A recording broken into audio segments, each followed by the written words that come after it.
بچے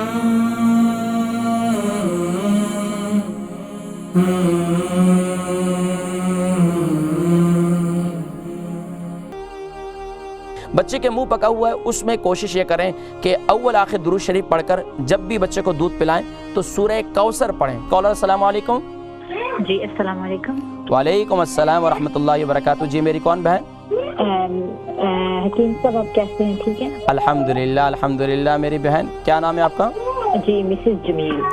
مسز جمیل، مسز جمیل کہاں سے کال کر رہی ہیں؟ جی مانچسٹر سے۔ مانچسٹر سے۔ جی مسز جمیل، جی آج کا ماشاءاللہ ہمارا فرسٹ پروگرام ہے طب نبوی کے حوالے سے، تو ماشاءاللہ کیا سوال ہے اور کیا کہیے گا؟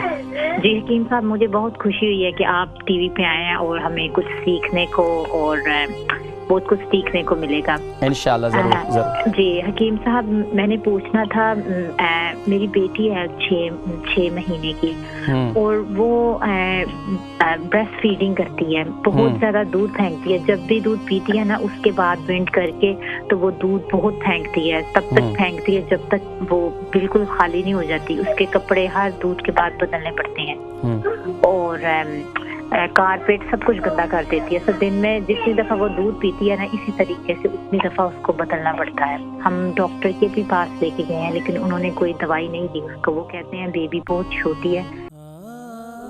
البرکہ ٹرسٹ کا منشور، آؤ غم سمیٹیں خوشیاں بانٹیں۔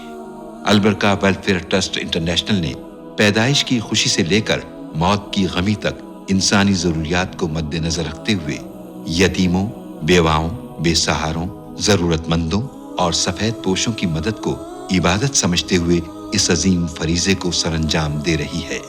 سندھ اور بلوچستان میں البرکہ ٹرسٹ آپ کی زکوٰۃ، عطیات اور صدقات کی بدولت انہیں تنہا نہیں چھوڑتا اور ان کی ضروریات کو پورا کرنے کی ہر ممکن کوشش کی جاتی ہے۔ ماہانہ ڈور ٹو ڈور فوڈ پیکس کی فراہمی کے ساتھ ساتھ رمضان المبارک میں ہزاروں مستحقین کے لیے اسپیشل فوڈ پیکس سحر و افطار کا اہتمام کیا جاتا ہے۔ آپ بھی اپنی زکوٰۃ البرکہ ٹرسٹ کو دیجیے۔ رابطہ کیجیے 0121 6677 399۔